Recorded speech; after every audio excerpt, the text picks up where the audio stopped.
இயேசுவின் நாமத்தினாலே அன்பின் வாழ்த்துக்கள். ஜான்பனியின் மோட்ச பயணத்தில் நாம் இன்று காணவிருக்கும் தலைப்பு உண்மையானவருடன் சந்திப்பு மற்றும் இச்சை பேய். உண்மையானவனுடன் சந்திப்பு. கிறிஸ்தியான் மரண பள்ளத்தாக்கை கடந்து நடந்து செல்கையில் ஒரு மேடான பகுதியை கண்டான். அதன் மீது ஏறி தான் செல்ல வேண்டிய பாதையை பார்த்தான். அப்பொழுது அதோ கூப்பிடும் தூரத்தில் முன்பு அவனுடன் பயணம் புறப்பட்ட உண்மையானவன் என்ற பெயரை உடையவன் போய்க் கொண்டிருப்பதை பார்த்து மிகவும் மகிழ்ந்தான். உண்மையானவனே நில்லும், நானும் வருகிறேன் என்ற உரத்த குரலில் கத்தினான் கிறிஸ்தியான். உண்மையானவன் திரும்பி பார்த்தான். கிறிஸ்தியானை கண்ட பின்பும் அவன் நிற்கவில்லை. என்னால் நிற்க முடியாது, நான் உயிர் பிழைக்க ஓடுகிறேன், பழிவாங்குபவர்கள் என்னை துரத்தி வருகிறார்கள் என்று கூறியபடி தொடர்ந்து நடந்தான். எப்படியாவது அவனை பிடித்துவிட வேண்டும் என்ற எண்ணத்தில் வேகமாய் ஓடினான் கிறிஸ்தியான். இப்படி ஓடிச் சென்ற அவன் உண்மையானவனுக்கு முன்னால் ஓடிவிட்டான். தன்னுடைய வேகத்தை எண்ணி பெருமை மனதில் தோன்றவே கால்தடிக்கு கீழே விழுந்து விட்டான். மனதில் பெருமை வந்துவிட்டால் பாதையில் கவனம் சிதறும் அல்லவா? அந்த சோதனையில் சிக்கித்தான் கிறிஸ்தியான் விழுந்து விட்டான். உண்மையானவன் ஓடோடி வந்து அவனை தூக்கிவிட்டான். அதன் பிறகு அவர்கள் தங்கள் பயண அனுபவங்களை ஒருவரோடு ஒருவர் பகிர்ந்து கொண்டபடியே நடந்து சென்றதை நான் என் கனவில் கண்டேன். கிறிஸ்தியான், நண்பனே, உன்னை கண்டது மிக்க மகிழ்ச்சி. உண்மையானவனோ, நீ ஊரிலிருந்து புறப்படும் போதே உன்னுடன் சேர்ந்து கொள்ள நினைத்திருந்தேன், ஆனால் தாமதமாகிவிட்டது. கிறிஸ்தியான், நான் புறப்பட்ட பிறகு எவ்வளவு காலம் அலிநகரத்தில் இருந்தாய்? உன்னை தவிர யாரும் அங்கிருந்து வெளியேறவில்லையா? உண்மையானவனோ, அலிநகரத்தின் அழிவை பற்றி எல்லாரும் பேசிக்கொண்டாலும் யாரும் அதை நம்பியது போல தெரியவில்லை. உன்னை பற்றிய பேச்சு வந்தாலே அவர்கள் உன்னை கேலி செய்வதுதான் வழக்கம். நானோ அலிநகரம் நிச்சயம் அழிந்து போகும் என்பதை நம்பினபடியால் பயணம் புறப்பட்டு விட்டேன். கிறிஸ்தியான், விட்டு கொடுப்பவனை பற்றி ஏதாவது செய்தி தெரியுமா? உண்மையானவன், அவனை எல்லாரும் இப்போது கேலி செய்கிறார்கள். அவனோ தான் விழுந்ததை காட்டிக்கொள்ளாமல் இருக்க முயற்சி செய்கிறான். என்ன முயன்றும் அவன் சேரும் சகதியுமாக வந்ததை அத்தனை எளிதில் மறக்க முடியுமா? கிறிஸ்தியானோ, அலிநகர வாசிகளுக்கு அவன் பயணம் புறப்பட்டதுதான் பிடிக்கவில்லையே, பிறகு ஏன் அவனை குறை கூற வேண்டும்?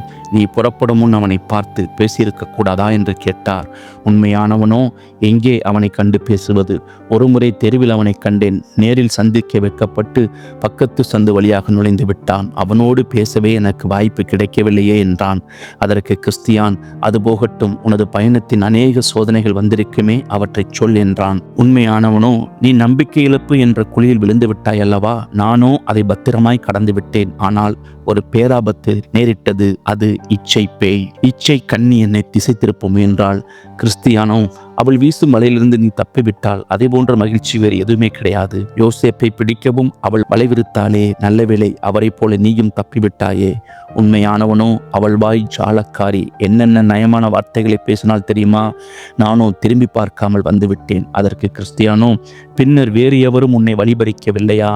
அதற்கு உண்மையானவன், கடின மலையின் அடிவாரத்தில் வரும்போது ஒரு முதியவரினிடம் வந்தார். அவர் ஏமாற்று வேலை என்னும் ஊரில் வாழும் முதலாம் ஆதாம் என்று தெரிந்து கொண்டேன். அவருக்கு அழகிய வீடு இருப்பதாகவும் அங்கு வேலை தருவதாகவும் கூறினார். மாமிச இச்சை, கண்களின் இச்சை, ஜீவனத்தின் பெருமை என்ற 3 பெண்கள் இருப்பதாகவும் விரும்பினால் அவர்களை திருமணம் செய்து மகிழ்வுடன் வாழலாம் என்றும் சொன்னார். அதற்கு கிறிஸ்தியான், என்ன முடிவுக்கு வந்தா என்று வினவினான்.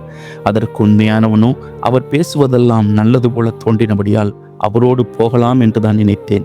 அப்பொழுதுதான் அவரது முகத்தை நான் கவனித்தேன். அவரது நெற்றியில் எழுதியிருந்த வார்த்தைகளைக் கண்டு அதிர்ச்சி அடைந்து விட்டேன். பழைய மனிதனையும் அவன் செயல்களையும் கலைந்து போடுங்கள் என்று எழுதப்பட்டிருந்தது. அதற்கு கிறிஸ்தியான், அப்புறம் என்ன நடந்தது என்று கேட்டான். உண்மையானவனோ, இவன் என்ன ஆசை வார்த்தை பேசினாலும் இவன் வீட்டுக்கு போனால் அடிமை போல்தான் நடத்துவான் என்பதை அறிந்து கொண்டேன். எனக்கு கோபம் வந்தது. நான் உன் வாசலை கூட மிதிக்க மாட்டேன் என்று தீர்மானமாய் கூறிவிட்டேன். அவனும் கோபத்தில் கண்டபடி ஏசினான்.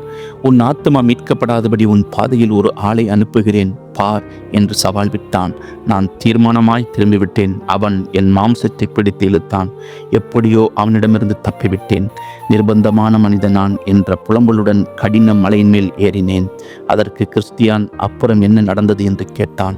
அதற்கு உண்மையானவன், பாதி தூரம் வந்த பிறகு திரும்பி பார்த்தேன். ஒரு பெரியவர் வேகமாக என்னை தொடர்ந்து ஓடி வருவதை கண்டேன். அதை பார்த்தவுடன் என் வேகத்தை அதிகரித்தேன். அவரோ இன்னும் வேகமாக வந்து இளைப்பாறும் இடத்தில் என்னை பிடித்து விட்டார். அதற்கு கிறிஸ்தியான், அடடே, அந்த இடத்தில்தான் நான் உறங்கி போய் என் சுருளையும் தொலைத்தேன் என்றான். அதற்கு உண்மையானவன், கொஞ்சம் பொறு, நான் சொல்வதை சொல்லி முடித்து விடட்டும். அவர் என்னருகே வந்து, உன் தலையை பிளக்கிறேன் பார் என்று கோபத்தோடு கத்திக்கொண்டே பலமாக என்னை குத்தினார். அதற்கு கிறிஸ்தியான், ஐயோயோ, பிறகு என்ன ஆனது என்று கேட்டான். அதற்கு உண்மையானவன், நான் சிறிது நேரம் மயக்கமடைந்து விட்டேன். சுய உணர்வு பெற்றவுடன், ஏன் என்னை இவ்வாறு அடித்து தள்ளுகிறீர் என்று கேட்டேன்.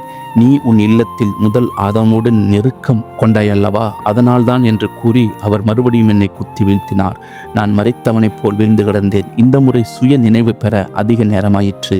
விழித்தெழுந்த நான், ஐயா, என்னை அடிக்காதீர்கள், விட்டுவிடுங்கள் என்று கெஞ்சினேன். உன்னை விடுவதா என்று கூறி அவர் மறுபடியும் என்னை அடிக்க துவங்கினார். அதற்கு கிறிஸ்தியானோ, உன்னை அடித்தவர் யார் என்று தெரியுமா என்று கேட்டான். அதற்கு உண்மையானவன், என்னை அடித்தவர் மோசே. நியாயப்பிரமாணத்தை மீறுபவர் மீது அவர் இரக்கம் காட்ட மாட்டாராம். நல்ல வேளையாக ஒருவர் வந்து அவரை தடுத்ததால் நான் தப்பினேன் என்றான். அதற்கு கிறிஸ்தியான், அவரை தடுத்தவர் யார் என்று கேட்டான். உண்மையானவன், முதலில் அவர் யார் என்பதை நான் அறிந்து கொள்ளவில்லை. அவர் என்னை அடித்தவரை தடுத்துவிட்டு திரும்பிச் செல்லும் போதுதான் அவர் கைகளிலும் கால்களிலும் ஆணிகளால் கடாவப்பட்ட தழும்புகளை கண்டேன். நமது இரட்சகர்தாம் அவர் என்பதை அறிந்து கொண்டேன். ஆண்டவரை துதித்தபடியே மறுபடியும் மலைமேல் ஏறினேன்.